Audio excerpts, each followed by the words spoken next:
कैसे हैं आप सभी। आप सभी ने जब मैंने पोस्ट किया कल, उसमें पूछा कि क्या टॉपिक आगे मैं वीडियो बनाऊं, तो आप सभी के सबसे ज़्यादा जो कमेंट आए थे वो स्टडी प्लान से रिलेटेड थे और क्या स्टडी मटेरियल उसमें यूज़ आपके लिए सही है, उसके लिए आपने क्वेश्चन पूछे। और उसमें मैंने देखा कि आपने मेरी स्टडी के रिलेटेड भी क्वेश्चन पूछे हैं। तो मैं चाहती हूँ कि मैं इन सभी आपके जो स्टडी मटेरियल और स्टडी प्लान से रिलेटेड कुछ डाउट हैं, आप लोग परेशान हैं, उसको दूर कर सकूं। इसके लिए मैंने एक वीडियो बनाया है। आप इस वीडियो को पूरा देखेंगे तो आपको क्लियर हो जाएगा। अगर कोई भी डाउट अगर बीच वीडियो में कहीं भी आता है तो आप कमेंट करके मुझे पूछ लीजिएगा। मैं नेक्स्ट वीडियो में उस डाउट को ज़रूर क्लियर कर दूँगी।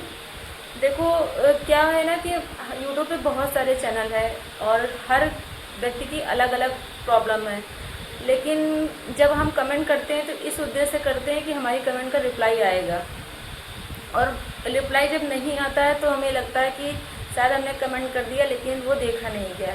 लेकिन मैं सभी के कमेंट को देखती हूँ, क्योंकि जब मैं पढ़ाई कर रही थी मेरे पास कोई ऐसा नहीं था जिससे मैं ऑनलाइन या ऑफलाइन किसी से हेल्प ले सकूं, जो मुझे प्रॉपर गाइड कर सके कि यहाँ पर प्रॉब्लम है तो तुम्हें ये सब्जेक्ट। मुझे बहुत ज़्यादा टाइम लग गया इसमें सक्सेस में, लेकिन मैं आप लोगों के लिए ऐसा नहीं होने दूँगी। आप लोग जो कमेंट कर देते हैं मैं देखती हूँ, और अगर कोई कमेंट रह भी जाता है, क्योंकि मैं आप लोग जानते ही हैं ग्राम पंचायत अधिकारी और ग्राम विकास अधिकारी में जितने भी काम होते हैं ये सब बहुत बड़ी जिम्मेदारी के काम होते हैं, तो उसमें पूरा दिन कैसे निकल जाता है कुछ पता नहीं चलता है। और शाम को आकर फिर से दिमाग को फ्रेश करके आप लोगों के लिए वीडियो बनाना ये बहुत बड़ी चैलेंज होती है। लेकिन जब अंदर से ये भावना हो कि हमें लोगों के लिए, अपने भाई बहनों के लिए कुछ करना है, तो वो हो जाती है, वो हिम्मत आ जाती है और अपना फिर से रिफ्रेश होकर आप लोगों के लिए वीडियो बनाने का प्रयास करते हैं। तो सबसे पहले शुरू करते हैं। सबसे पहले तो मैं आप लोगों से ये कहना चाहूँगी कि अगर आप मुझे अपनी बहन समझते हैं तो आप अपने अकाउंट, अपने मोबाइल पर ऐसे ऐप्स को हटा दीजिए जो आपका टाइम वेस्ट करते हैं और आपकी स्टडी में जो है टाइम कम हो जाता है। क्योंकि एक ऐसा ऐप रख सकते हैं जिससे आप सोशल मीडिया से थ्रू जुड़े रहें और जानकारी प्राप्त करते रहें, लेकिन जो वेस्ट करने वाला टाइम है रील्स वगैरह में, उनको कुछ दिनों के लिए, जब तक आप सक्सेस नहीं हो जाते तब तक उनको स्टॉप कीजिए और अपने आप से संकल्प लीजिए कि जब तक मैं एक स्टेबल सरकारी नौकरी में नहीं हो जाऊंगा या हो जाऊंगी तब तक मैं इन सोशल मीडिया ऐप का यूज़ नहीं करूंगी। ऐप से होता क्या, आपका टाइम भी निकल जाता है लेकिन और आपको पता भी नहीं चलता है, और आपने जो स्टडी प्लान बना के रखा है 4 घंटे का, 3 घंटे का, 2 घंटे का, वो भी फुलफिल नहीं हो पाता और आप थक जाते हैं। और आपने जो स्टडी के लिए जो इतनी बड़ी प्लानिंग करके रखी वो भी आपकी रह जाती है। और एक जो एस्पिरेंट होता है उसको लगातार अगर वो ऐसी चीज़ों में फालतू वेस्ट टाइम में अपना मेमोरी उसी में यूज़ करता है तो उसे याद नहीं रहता है। अगर कोई चीज़ याद भी कर लेता है और समझ भी जाता है फिर भी वो भूल जाता है, क्योंकि ये प्रॉब्लम बहुत सारे मेरे जो साथ वाले हैं, कई लोग को सफलता नहीं मिल पाई है। उनका यही रीज़न था कि वो लोग लगातार पढ़ाई तो करते थे, साथ में वो सोशल मीडिया पे इतने एक्टिव रहते थे कि उनको हर एक चीज़ याद रहती थी वो चीज़ें, पर जो अपने सिलेबस की चीज़ें हैं वो पढ़ने के बाद वो भूल जाते, क्योंकि उनका इंटरेस्ट जो था वो अपने सोशल मीडिया पे ज़्यादा था। तो मेरा यही कहना है, आप सोशल मीडिया ऐप को पहले अपने फ़ोन से हटा दीजिए। केवल एक ऐसा रखिए जिससे आपको लगे कि इसके बिना मेरा नहीं हो सकता, तो वो आप रख सकते हैं। बाकी जितने भी आपको लगे कि इनसे हमारा टाइम वेस्ट होता है उसको हटा दीजिए। केवल एक रखिए, उसका भी टाइम लिमिट थोड़ा कम कीजिए कि इसमें टाइमर लगा दीजिए कि इतने टाइम मुझे चलाना है। पहला लक्ष्य है, अगर आपको वीडियो और वीपीओ की तैयारी करनी है तो सबसे पहला आपका लक्ष्य होना चाहिए यूपीएससी पेट में अच्छा एक स्कोर होना चाहिए। कुछ लोग ऐसे होंगे जिनका यूपीएससी पेट में 2025 में अच्छा स्कोर होगा और वो अभी से वीडियो और वीपीओ की तैयारी में अपने लगना चाहते हैं, और कुछ ऐसे लोग होंगे जिनको अभी पेट में 2025 में अच्छा स्कोर नहीं मिला होगा। उनकी कोशिश रहेगी कि मैं पेट 2026 में अच्छा स्कोर अचीव करूं, क्योंकि अगर इस एग्ज़ाम को देना है तो आपको पेट में अच्छा स्कोर होगा, तभी आप इस एग्ज़ाम को दे पाएंगे, अन्यथा इसकी तैयारी करनी आपके लिए वेस्ट ही हो जाएगी। तो मैं सबसे पहले ऐसी चीज़ें आपको बता, टारगेट ये बनाएं कि जो टॉपिक हमारे यूपीएससी पेट 2026 में और जो वीडियो और वीपीयू के एग्ज़ाम होते हैं उस दोनों में जो कॉमन सब्जेक्ट हैं उनको आपको ऐसा कमांड करके पढ़ना है कि मेरा पेट में भी अच्छा स्कोर हो जाए। अगर मेरा अच्छा स्कोर हो जाता है तो मैं जब वीडियो की तैयारी करूं तो इन टॉपिक्स को केवल रिवीजन करना रह जाए, फिर से मुझे दोबारा ना पढ़ना पड़े। उनके नोट्स, शॉर्ट नोट्स जो भी आपको तैयार करने हैं वो उसी के साथ तैयार कर लीजिए। उससे क्या होगा, आपकी यूपीएससी की तैयारी भी हो जाएगी और आपका वीडियो का 2 टॉपिक वो भी हो जाएंगे। तो सबसे पहला टॉपिक क्या है, आप ये नोट कीजिए। सबसे पहले आपने सिलेबस तो देखा ही होगा कि यूपीएससी का सिलेबस क्या है और वीडियो और वीपीयू का सिलेबस क्या है। वीडियो और वीपीयू के सिलेक्शन में सबसे बड़ा पॉइंट है आपको, जो सबसे ज़्यादा नंबर का है वो है पंचायती राज। पंचायती राज पूरा 65 नंबर का आ रहा है। तो पंचायती राज को ऐसा मत आप पढ़िए कि आपको लगे कि ये कोई बोरिंग सब्जेक्ट है या एज अ सब्जेक्ट आपको पढ़ना है। आप जब उस सब्जेक्ट को पढ़ें तो ऐसा पढ़ें कि आपको जब कल वीडियो बनेंगे या वीपीओ बनेंगे तो आप उस चीज़ को कैसे वहाँ पर एक अधिकारी के तौर पर कार्य करेंगे। तो आप जब अधिकारी के तौर पर उस सब्जेक्ट को पढ़ेंगे तो वो आपको बहुत बोरिंग नहीं लगेगा और आपको इंटरेस्ट आएगा। फिर जो आप समझ के जब पढ़ेंगे उस टॉपिक को तो वो अच्छे से आपको समझ में आ जाएगा। ऐसे आप क्या करेंगे कि आपको मिला है कि एक 65 नंबर का पंचायती राज का एक्ट पढ़ना है और उसमें आपने सोचा कि मैं इसको पढ़ लूँ और याद कर लूँ और चला जाऊँ पेपर देने, तो उससे हो सकता है कि क्वेश्चन घुमा फिरा के पूछे जाए वहाँ पे और आपको पढ़े हुए क्वेश्चन से भी आपका क्वेश्चन ना सॉल्व हो पाए। तो सबसे पहले आप जब पंचायती राज पढ़ें तो एज अ सब्जेक्ट ना उसे पढ़ें, उसे ये पढ़ें कि ये आपका प्रशिक्षण एक चल रहा है। अगर इस प्रशिक्षण में आपने क्वालिफाई अपने आप को कर लिया तो आपकी वीडियो की जॉब पक्की हो गई।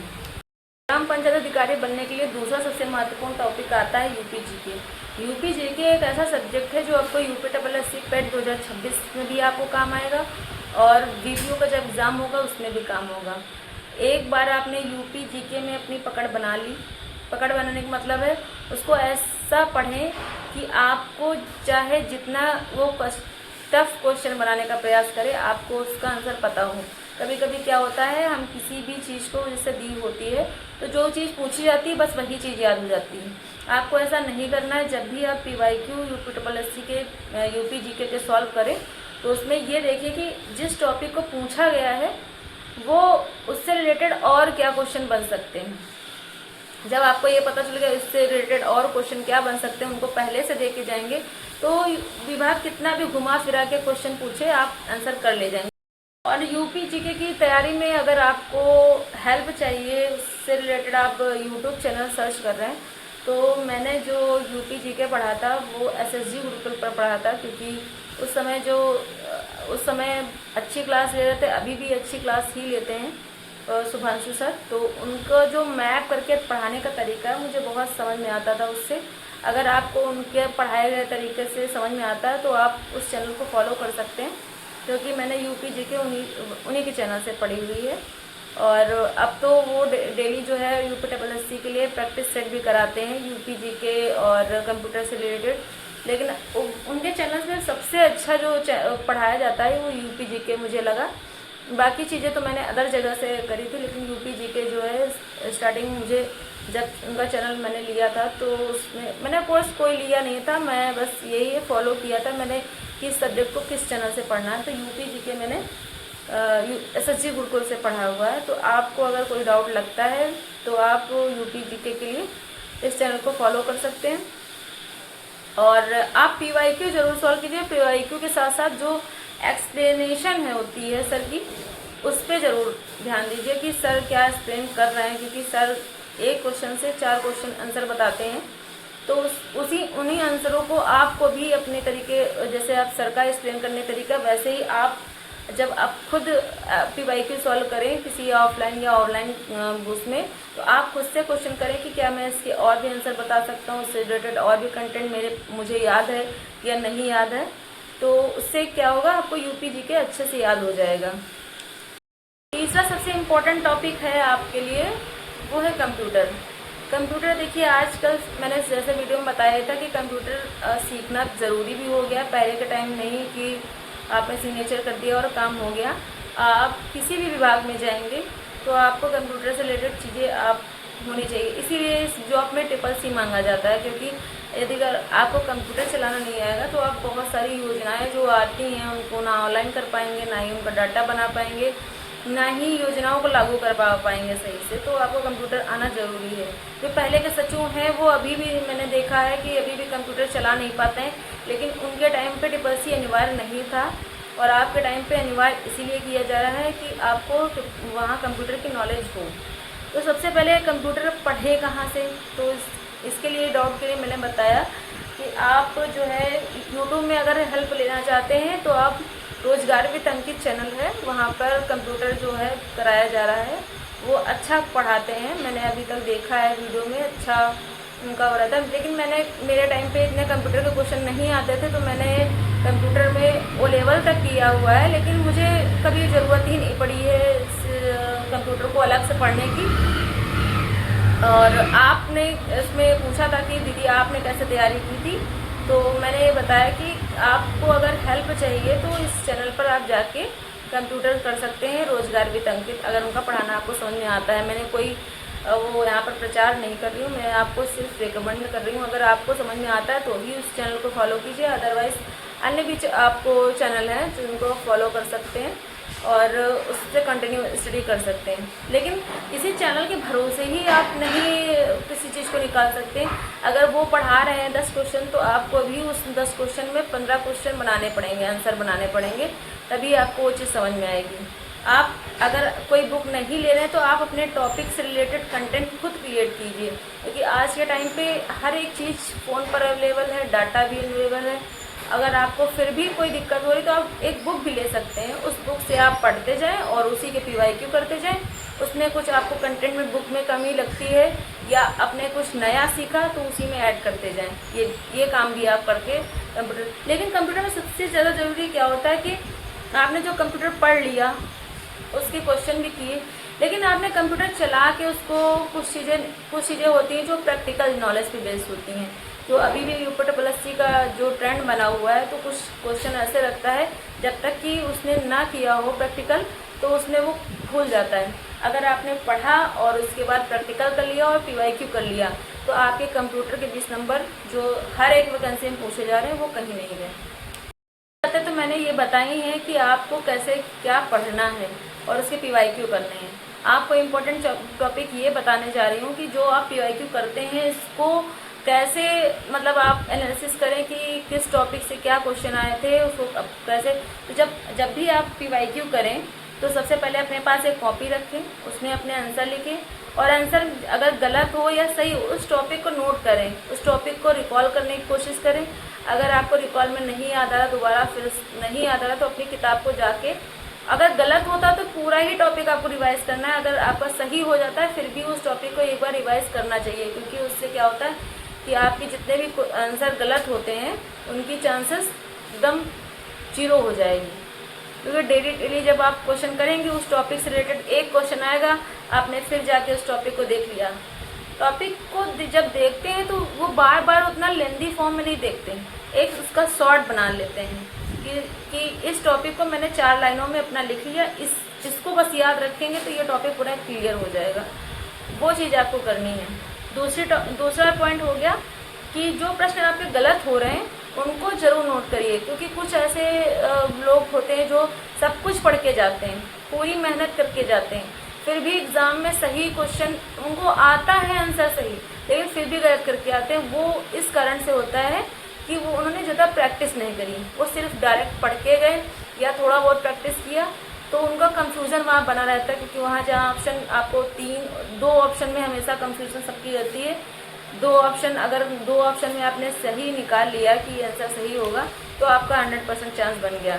नहीं तो मैंने ज़्यादातर देखा है कि स्टूडेंट हमेशा दो आंसर में लटक जाते हैं और जिसके कारण उनका निगेटिव बन जाता है। अगर धोखे से भी आपको गलत चुन लिया तो आपकी निगेटिव मार्किंग हो जाएगी और फिर आप मेरिट से बाहर हो जाएंगे। तो आप जितनी बार जिस टॉपिक को गलत करें उस टॉपिक को उतना ही बार रिवीजन करें। मेरी जो मतलब सक्सेस का यही वो रहा है कि मैंने प्रैक्टिस बहुत ज़्यादा की। पहले मैं स्टडी तो बहुत करती थी लेकिन उसका रिजल्ट नहीं आता था। फिर मैंने यही चीज़ फॉलो किया कि मैं जिस टॉपिक को PYQ कर रही हूँ उस टॉपिक को लिखती थी कि अगर मैंने पॉलिटी से फंडामेंटल राइट मेरे गलत हो रहे हैं तो उस टॉपिक को मुझे दोबारा फिर पढ़ना है। अगर मेरे इकोनॉमिक्स में किसी चैप्टर से मेरा क्वेश्चन गलत हो तो उस चैप्टर को फिर से मुझे पढ़ना है। अगर उससे ये भी पता चलता है कि मुझे क्या समझ में नहीं आया, किस चीज़ में मैं बार बार डाउट भूल रही हूँ, क्या याद नहीं आ रहा है। तो सब ये अपनी डायरी में सब लोग लिख लें कि जो PYQ हम सॉल्व करेंगे उस सब्जेक्ट का वो टॉपिक ज़रूर लिख लेंगे और उस टॉपिक को उसी दिन हम जब PYQ कंप्लीट हो जाए तो उसको पढ़ लेना है। और जब दोबारा आप करें तो आप अपनी डायरी में जब लिखे रहेंगे तो आपको याद रहेगा कि इस टॉपिक को मैं एक बार पढ़ चुकी हूँ, दोबारा फिर पढ़ो। तो दोबारा पढ़ने में आपको कम टाइम लगेगा और ज़्यादा और समझ में आएगा, क्योंकि कोई भी चीज़ एक बार पढ़ने में नहीं समझ में आती, चाहे मैं हूँ या आप हूँ। अभी भी मुझे कोई चीज़ समझ में नहीं आती तो 3-4 बार मुझे पढ़ना पड़ता है, क्योंकि आप एक कोई रोबोट तो है नहीं, इंसान ही है सभी। तो अपनी स्टडी के लिए सबसे अच्छा प्लान यही है कि आप पढ़ाई तो बहुत कर लेते हैं लेकिन उसका रिवीजन और प्रैक्टिस बहुत ज़्यादा ज़रूरी है। अगर रिवीजन नहीं है तब भी आपके क्वेश्चन गलत होंगे और अगर आपने प्रैक्टिस नहीं करी तब भी आपके क्वेश्चन गलत होंगे।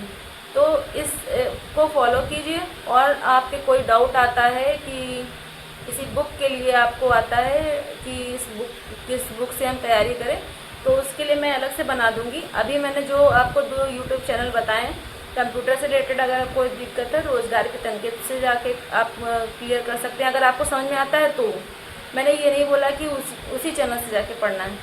अभी तक मैंने जो कंटेंट देखा है तो उनका वो सही रहा है, इसलिए मैं उनको रिकमेंड कर रही हूँ। और जो SSG गुरुकुल से UP GK की कर सकते हैं, जिनका मैंने भी बहुत ज़्यादा फॉलो किया